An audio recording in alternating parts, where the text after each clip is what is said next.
Hey bro, you are smart, right? Answer this.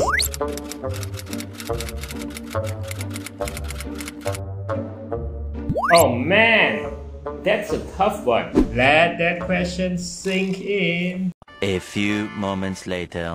Okay, I give up. What is the answer? Ready? I was born ready. The answer is nothing. Oh.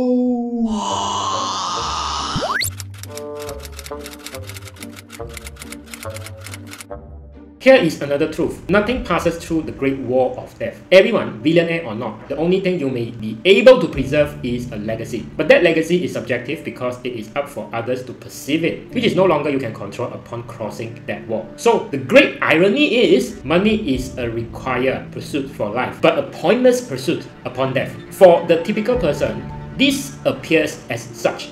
And this is called the nothingness of money because of how rapidly it goes from thinking about money a lot to money is totally out of our mind. Everyone knows that when you die, your bank account does not go with you. Despite knowing this, it is usually not enough to change our behavior on a day-to-day basis. The fact that you're going to die does not mean that you should stop pursuing money. However, things start to change when we realize it's clear that death becomes inevitable. In this moment, a goal that once seemed so important disappears. Say, you got cancer and the doctor tells you you have at most 6 months left to live. You are not going to use that 6 months to make more money, would you? It is by then the nothingness of money is truly understood. This, of course, is a very powerful moment, but also quite depressing. Because for most people, this fall is quick and happens only at the end of their lives. When faced with imminent death, the magic spell that money has over us is broken and its power, control over your lives is lost. People who die in accidents are more unlucky because they didn't even have the chance to think about the nothingness of money. This is the way we are as humans. We know we will die, but we do not know where the finish line is. This is exactly why people want the nothingness of money to start earlier than the last few days or few hours of their life, so they could live at least a few decades without having to pay too much attention to their money. Visualizing this chart, we all want to make the nothingness of money last longer, which led to society calling it as financial freedom or early retirement.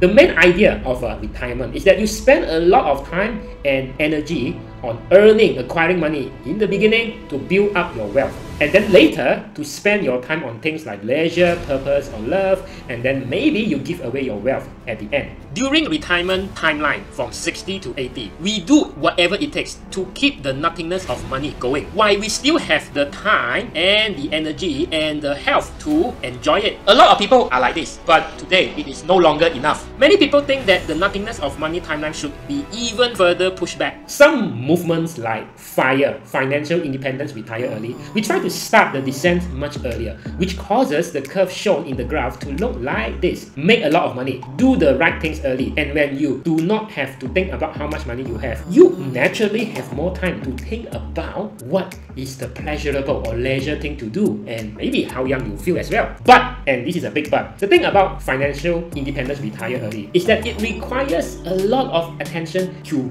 money, especially in the beginning. It requires you to be a perfectionist in everything that you do, including what are the jobs that you want to take, what investment to buy, and how often should you check your expenses, how often should you check your investment portfolio. Perhaps you would say that this is the sacrifice you are willing to take, so you shift everything way earlier. By laser focusing on that big audacious money goal, you make it easier for yourself to reach it, which is what early retirement is about. You see the world through the lens of money. Everything is about money, money, money. So hopefully you don't have to think about money later. Get rid of these money thoughts once and for all. The problem though is that this lens cannot be just removed like that whenever you want it to be removed. They say old habits die hard. In other words, how likely it is for you to stop thinking about money when you actually reach all your financial goals. In fact, even if you retire early, the nothingness of money won't just vanish into the thin air, and now you will be facing an internal conflict inside. The part of you who cares so much about money versus the part of you that says,